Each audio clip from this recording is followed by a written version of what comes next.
Hello everyone. ഇന്നത്തെ വീഡിയോയിൽ നമ്മൾ ഡിസ്കസ് ചെയ്യാൻ പോകുന്നത് ലോഗ് ബേസ്ഡ് റിക്കവറിനെ കുറിച്ചിട്ടാണ്. അപ്പോൾ ഇതുവരെ നമ്മൾ ട്രാൻസാക്ഷനിൽ വരുന്ന ഇഷ്യൂസും കാര്യങ്ങളും ഫെയിലിയറും ഒക്കെ പറഞ്ഞു. ഇനി ഈ ഫെയിലിയർ ഉണ്ടായിക്കഴിഞ്ഞാൽ എങ്ങനെ നമുക്ക് റിക്കവർ ചെയ്തെടുക്കാം എന്നുള്ളതാണ് ഈ വീഡിയോയിൽ നമ്മൾ ഡിസ്കസ് ചെയ്യാനായിട്ട് പോകുന്നത്.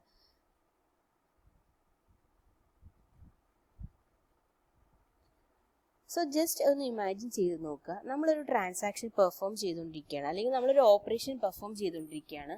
അതിൽ സെറ്റ് ഓഫ് ട്രാൻസാക്ഷൻസ് ഒക്കെ ഉണ്ട്.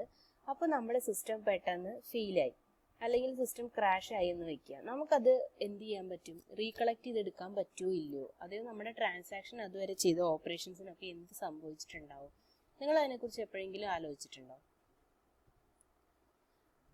നമ്മൾ സാധാരണ ഒരു സിസ്റ്റത്തിൽ വർക്ക് ചെയ്യുന്ന സമയത്ത് ഇടയ്ക്കിടയ്ക്ക് സേവ് ചെയ്ത് വെക്കും.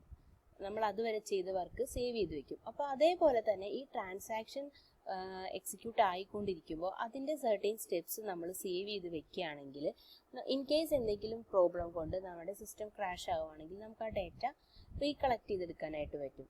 അപ്പോൾ ജസ്റ്റ് ഞാൻ നേരത്തെ പറഞ്ഞ കാര്യം പോലെ ഒന്ന് ഇമാജിൻ ചെയ്ത് നോക്കുക. നമ്മൾ നമ്മുടെ കമ്പ്യൂട്ടറിൽ ഒരു വർക്ക് ചെയ്തുകൊണ്ടിരിക്കുകയാണ്.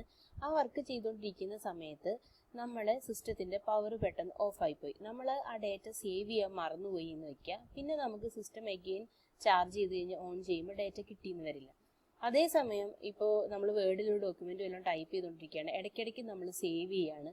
സേവ് ചെയ്ത് കഴിയുന്നതിനിടയിൽ ഇതുപോലെ പവർ അല്ലെങ്കിൽ ഷട്ട് ഡൗൺ ആയി പോയെങ്കിൽ വീണ്ടും നമ്മൾ ഓൺ ചെയ്യുന്ന സമയത്ത് നമ്മൾ ഏത് പോയിന്റിലാണോ സേവ് ചെയ്തത് അത് വെച്ചുള്ളത് നമുക്ക് റീകളക്ട് ചെയ്തെടുക്കാനായിട്ട് പറ്റും. അപ്പോൾ അതേപോലെ തന്നെയാണ് ട്രാൻസാക്ഷൻസിൻ്റെ കേസിൽ.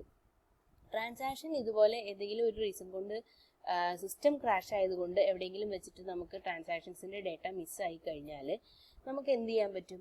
ഒരു പർട്ടിക്കുലർ പൊസിഷനിലോ അല്ലെങ്കിൽ ഒരു പർട്ടിക്കുലർ സ്റ്റേജിലുള്ള ട്രാൻസാക്ഷൻ്റെ ഡേറ്റ നമുക്ക് റീകളക്ട് ചെയ്തെടുക്കാൻ പറ്റും. അതെങ്ങനെയാണെന്നുള്ളതാണ് നമ്മൾ ഈ ലോഗ് ബേസ്ഡ് റിക്കവറിയിൽ കൂടി പഠിക്കാൻ പോകുന്നത്.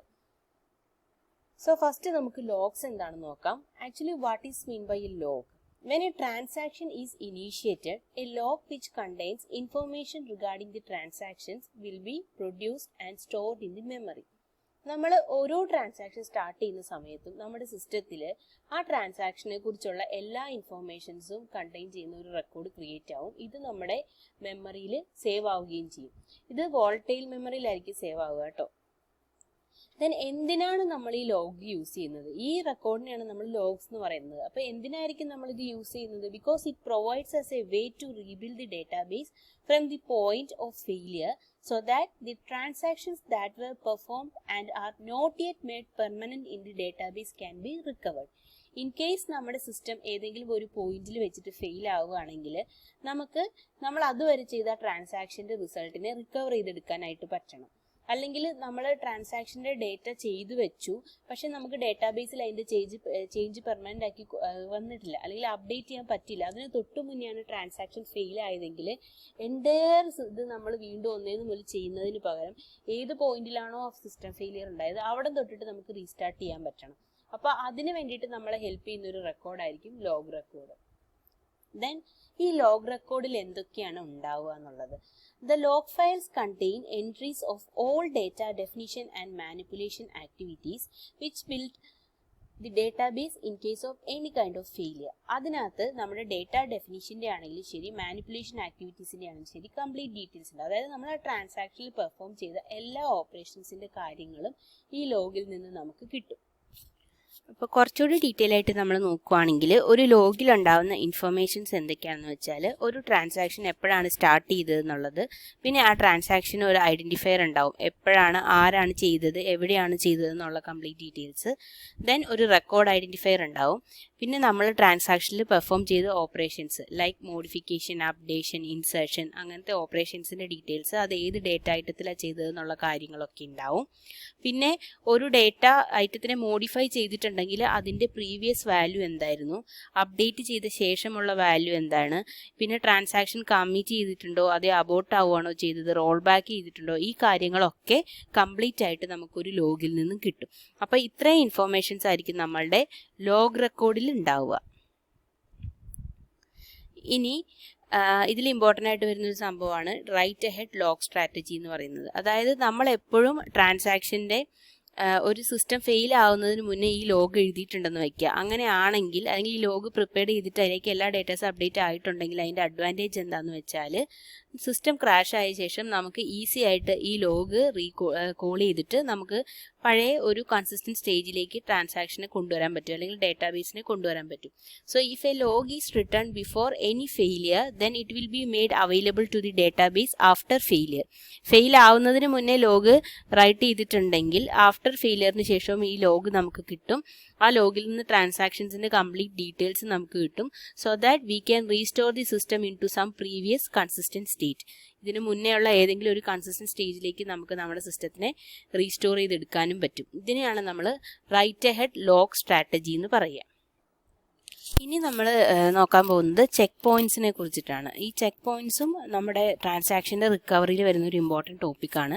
ചെക്ക് പോയിന്റ് എന്ന് പറയുന്ന ഒരു പീരിയോഡിക്കൽ ഓപ്പറേഷനാണ്. ഇത് എന്താ പറയുക, നമുക്കൊരു ബുക്ക് മാർക്ക് എന്ന് പറയാൻ വേണമെങ്കിൽ നമ്മുടെ ട്രാൻസാക്ഷൻ എക്സിക്യൂഷൻ്റെ സമയത്ത് ബുക്ക് മാർക്ക് നമ്മൾ എന്താ ചെയ്യുക, എവിടെയാണ് വന്ന് നിൽക്കുന്നത് എന്ന് അറിയാൻ വേണ്ടിയിട്ട് നമ്മൾ വയ്ക്കുകയല്ലേ ചെയ്യുക. നമുക്ക് അല്ലെങ്കിൽ ഒരു പർട്ടിക്കുലർ സ്റ്റേറ്റ് എവിടെയാണെന്ന് അറിയാം. അതേപോലെ നമ്മൾ എന്ത് ചെയ്യുന്നു വെച്ചാൽ ട്രാൻസാക്ഷൻസ് എക്സിക്യൂട്ട് ചെയ്യുന്ന സമയത്ത് ഓരോ ചെക്ക് പോയിന്റ്സ് നമ്മൾ മാർക്ക് ചെയ്ത് വെക്കും അതിൻ്റെ എക്സിക്യൂഷൻ്റെ ഓരോ ടൈം ഇൻസ്റ്റൻസിൽ.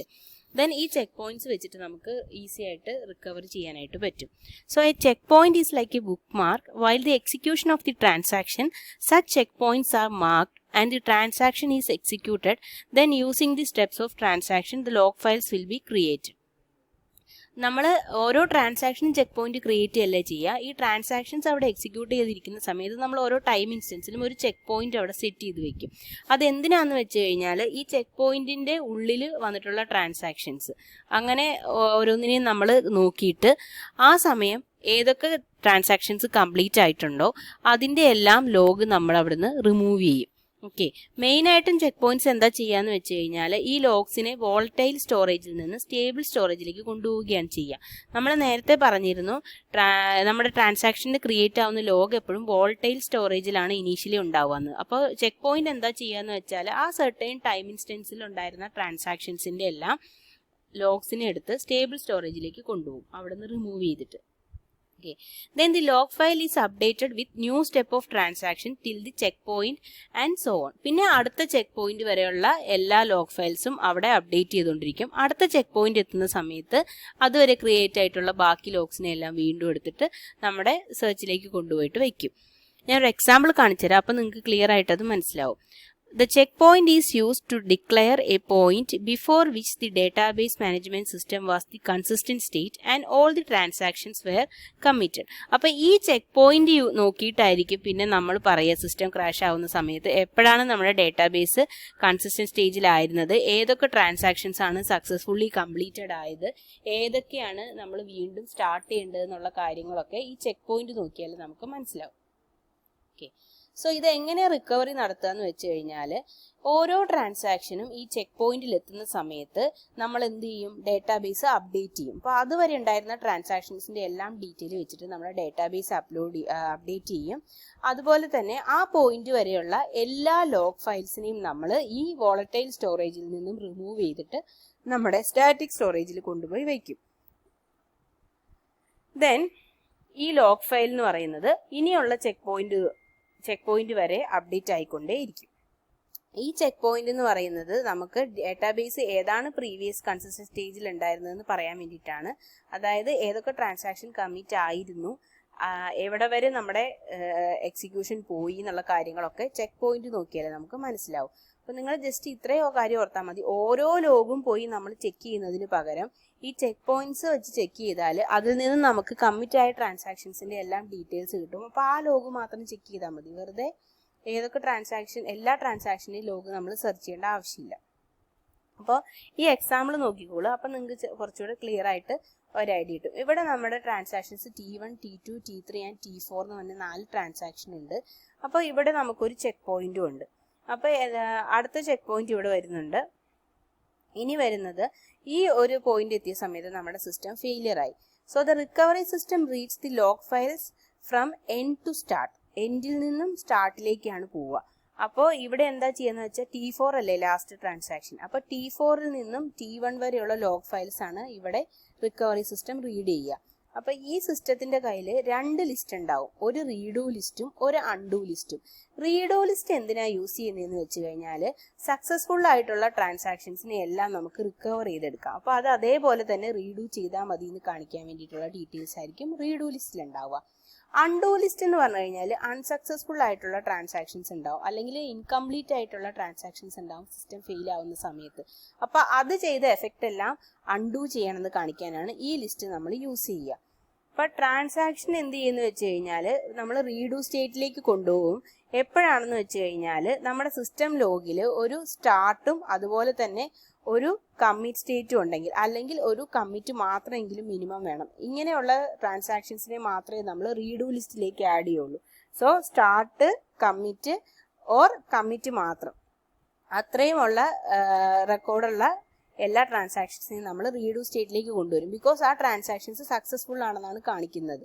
കമ്മിറ്റ് എന്ന് പറഞ്ഞാൽ എന്താ, ട്രാൻസാക്ഷൻ സക്സസ്ഫുൾ ആണ്, അതിൻ്റെ ഡേറ്റ നമ്മുടെ ഡേറ്റാബേസിൽ അപ്ഡേറ്റ് ആയി എന്നാണ്.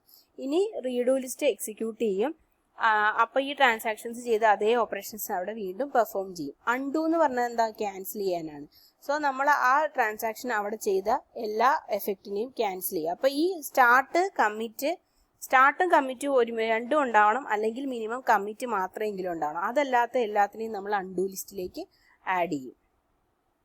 ഫോർ എക്സാമ്പിൾ ഇവിടെ നോക്കുകയാണെങ്കിൽ ഇവിടെ നമ്മുടെ ട്രാൻസാക്ഷൻ്റെ ലോഗ് ഫയൽസ് നോക്കുമ്പോൾ T2 ആൻഡ് T3 ഈ രണ്ട് ട്രാൻസാക്ഷനും ഈ ചെക്ക് പോയിന്റ്സിന്റെ ഇടയിലാണ് വരുന്നത്. സോ ഇതിന്റെ സ്റ്റാർട്ടും ഇതിന്റെ എൻഡും ഇതിന്റെ ഉള്ളിൽ തന്നെ ഉണ്ട്. അപ്പോൾ ഇതിന്റെ ലോഗ്സ് കംപ്ലീറ്റ്ലി നമുക്ക് കിട്ടും. അതുകൊണ്ട് സ്റ്റാർട്ടും കമ്മിറ്റും ഉണ്ട്, ഈ ട്രാൻസാക്ഷൻസ് സക്സസ്ഫുൾ ആണ്. So T2 and T3 will be added into the redo list. പിന്നെ ഇവിടെ നമ്മൾ നോക്കുന്ന സമയത്ത് ഈ T1 എന്നുള്ള ട്രാൻസാക്ഷൻ കമ്മിറ്റ് ആയത് ഈ ചെക്ക് പോയിന്റിന് ശേഷമാണ്. അപ്പം നമുക്ക് T1ന്റെ കമ്മിറ്റും ഇവിടുന്ന് കിട്ടും. അപ്പോൾ ഇവിടെ ഒരു കമ്മിറ്റ് ഉണ്ട്, ഇവിടെ സ്റ്റാർട്ടും കമ്മിറ്റും ഉണ്ട്, ഇവിടെ സ്റ്റാർട്ടും കമ്മിറ്റും ഉണ്ട്. So T1, T2 and T3 will be added into the redo list. But T4 നോക്കുന്ന സമയത്ത് എന്താണ്, ഇവിടെ ആകെ നമ്മുടെ കയ്യിൽ T4ന്റെ സ്റ്റാർട്ട് മാത്രമേ ഉള്ളൂ. ഇത് എൻഡ് ആയോ കമ്മിറ്റ് ആയോ എന്നൊന്നും പറഞ്ഞിട്ടില്ല. അതുകൊണ്ട് T4 എന്നുള്ള ട്രാൻസാക്ഷനെ നമ്മൾ അൺഡു ലിസ്റ്റിലേക്ക് ആഡ് ചെയ്ത് കൊടുക്കും. അപ്പോൾ സിസ്റ്റം ക്രാഷ് ആയി കഴിഞ്ഞ് നമ്മൾ റിക്കവർ ചെയ്യുന്ന സമയം T1, T2 ആൻഡ് T3 എന്ന് പറയുന്നത് റീഡു ചെയ്യും. അതേ ട്രാൻസാക്ഷൻസ് ഇങ്ങോട്ട് കോപ്പി ആവും, അത് തന്നെ എക്സിക്യൂട്ട് ആവും. T4 അഗെയിൻ നമ്മൾ ഇനീഷ്യൽ സ്റ്റേജ് മുതൽ സ്റ്റാർട്ട് ചെയ്യണം. അതിൻ്റെ സ്റ്റാർട്ടിങ് തൊട്ട് വീണ്ടും നമ്മൾ ഫസ്റ്റിൽ ഇരുന്ന് തന്നെ ട്രാൻസാക്ഷൻ എക്സിക്യൂഷൻ ആരംഭിക്കണം. അപ്പം മാത്രമേ നമുക്കത് കറക്റ്റായിട്ട് കിട്ടുകയുള്ളൂ. അപ്പോൾ ഇതാണ് നമ്മുടെ ചെക്ക് പോയിന്റ് കൊണ്ടുള്ള അഡ്വാൻറ്റേജ്. ഓക്കെ, സോ അത് ക്ലിയർ ആയി എന്ന് വിചാരിക്കുന്നു. നിങ്ങൾക്ക് എന്തെങ്കിലും ഡൗട്ട് ഉണ്ടെങ്കിൽ കമൻറ്റ് ബോക്സിൽ ഇട്ടാൽ മതി, ഞാൻ റിപ്ലൈ ചെയ്യാം. Thank you.